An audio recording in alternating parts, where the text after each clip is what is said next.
here's my spot on my leg. I've swabbed it with alcohol, it's nice and clean. Got my syringe, I'm holding it like it's a dart, about to play darts with my leg. I've pushed a couple of drops out the top so I know there's no air bubbles in there that are going to go in my leg. You can see the little drops coming off the end there.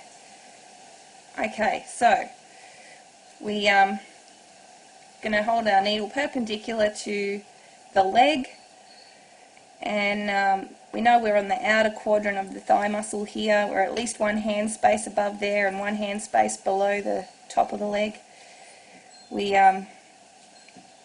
Easiest way to do this is to remind yourself that it's not going to hurt because the needle's that sharp that you won't feel it unless you hit a nerve or something, and in the area that you're injecting, there's no nerves there, or there shouldn't be anyway. So we go 1, 2, and 3. 1, 2. Relax your leg too before you do it. 1, 2, 3. And we shall feel it go into the muscle. And what we do is, with this injection, if you try and push the plunger in really quickly, it's going to hurt. Just like those nurses at the doctor's surgery do it, because they're in a hurry.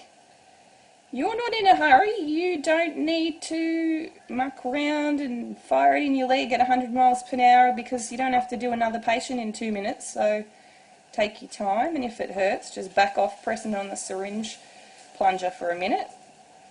I hope you can see what's going on here. Ooh, tensed up my leg muscle. Don't do that. It doesn't feel good. Okay, so I'm just slowly pressing the plunger in, and if it hurts I stop for a second. Keep breathing in and out. It's no big deal. So you just press it a little further in. The plunger, I mean. Keep going. Almost there.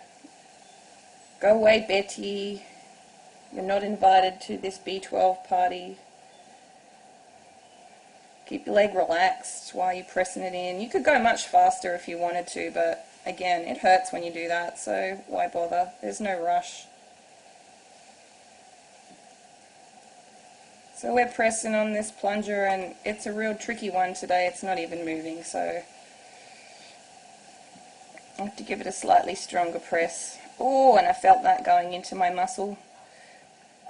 It was just sort of stuck where it was, so again I'll just stop for a second because it's stinging in my muscle. Slowly pushing the plunger in, and we're all the way to the end. I see a little tiny air bubble in there, so I'm going to stop and not inject the whole lot. And we back out, and ta-da, there's a tiny drop of blood. It's not that big a deal.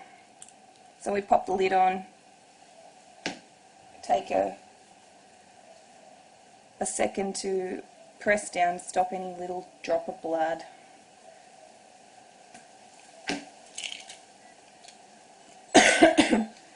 So next thing I'm going to do is I'm going to pop the needle into there. You can just toss the syringe in the bin, the needle in there. And pretty much that's the end of the show, kids and friends. So probably someone's going to give us a little tip here about how we should check that we're not in a vein or an artery or something when we inject.